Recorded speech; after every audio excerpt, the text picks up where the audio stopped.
Question 1. Sorry, little messy. In 1997 the bloop was recorded, caught on tape, and it proceeded to go pretty unnoticed by the rest of the world. It was attached to a lot of crackpot theorists and never really amounted to anything of particular interest other than speculation, since in order to make something of such great noise that thing would have had to have been massive. And, unfortunately, they weren't wrong in guessing that. The United Nations equivalent of our collective world's paranormal defense, however, was worried about it because a lot of horrifying creatures usually sleep or are born underneath the depths of the ocean, so in 1998 they requested the Russian facility to go have a look at it. They weren't doing anything particular, and they went out and started drilling through the ice of least resistance. Lake Vostok. Unfortunately though, they stopped the mission short because 2000 was rolling around and we needed a collaborative effort to handle the faith hysteria event of Y2K. It had horrible living item production potential. Around 2005 to 2007 we received visible confirmation of Yahweh, the one God, making a slow but steady attempt to breach its seal underneath Antarctica and escape into the surface to reign under some vague 10,000-year standard rule of Abrahamic tyranny. The bloop in turn was quickly confirmed as the sound of God squirming around and causing massive ice earthquakes from its untempered constant movement.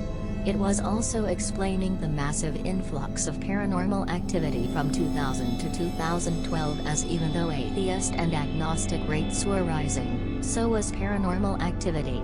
Something that is now directly linked to Yahweh attempting to breach the ice and the sheer amount of radiant faith produced and consumed by its presence. Question 2. They will all be messy. Enlightenment itself opens up a regular human's mind into the untempered potential of something very akin, as one Anon was kind enough to look up, mention, to the new sphere. Essentially a human's mind becomes completely 100% open. All chakra points become entrances as well as exits. A human becomes a physical combination and embodiment of both natural human evolution and the awesome horrifying echoes of the human collective conscious.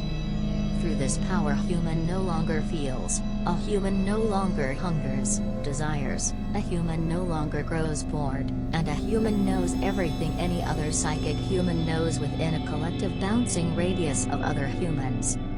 This is extremely dangerous because by itself an enlightened human can do nothing but be unto themselves a very opinionated, dull, psychic being of pure logic and reason. They naturally do not stay by themselves, they seek out other psychics as per their nature to extend a sort of hive mind, to link other human beings into a collective, horrible, all-consuming faith-based organic being that would readily consume the entire psychic portion of our species along with every other faith-based creature we've ever created, to the point of where they would then enact a vague chimeric, alchemical effect upon reality, to a degree, and join into something of one immensely powerful mind being of speculative limitless power, wherein each individual psychic would make up a cell in this horrifying energy beast.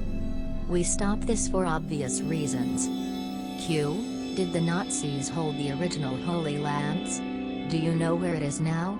What would it take to create an Evangelion sort of reality? A. The Nazis held a sizable and admirable treasury of both paranormal and non-paranormal artifacts that they were eager to research and utilize for a Nazi victory.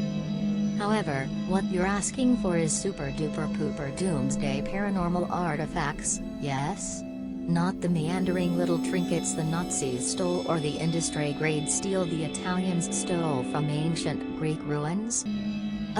Let's see. I guess there's the heart of humanity I've mentioned in passing a couple of times. The cultivating, physical manifestation of humanity's faith stored away underneath the surface? That's so large its veins stretch out like ley lines across the earth? And if ever someone were to discover its secrets, humanity could instantly self-enlighten itself or become some sort of mass-controlled hive mind? We have, like, an anti-god artillery gun we got to use last year. It was pretty cool. There's a couple of still functioning light-based weapons scattered around South America, North Africa, and Greece. Africa and Australia both have accurate star maps, diagrams of multiple star systems as well as multiple broken mass telepathic relay items. They're like psychic Skype machines. What was the question? I trailed off. More on YHWH. Q.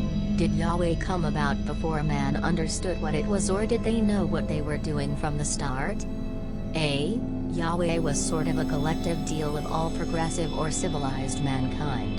He's sort of the anthropomorphization of worshipping God kings and the one true God ideal.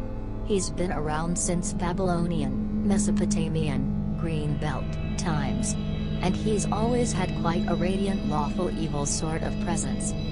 He appeared on the scene around the time humans stopped worshipping animals and nature and started worshipping themselves.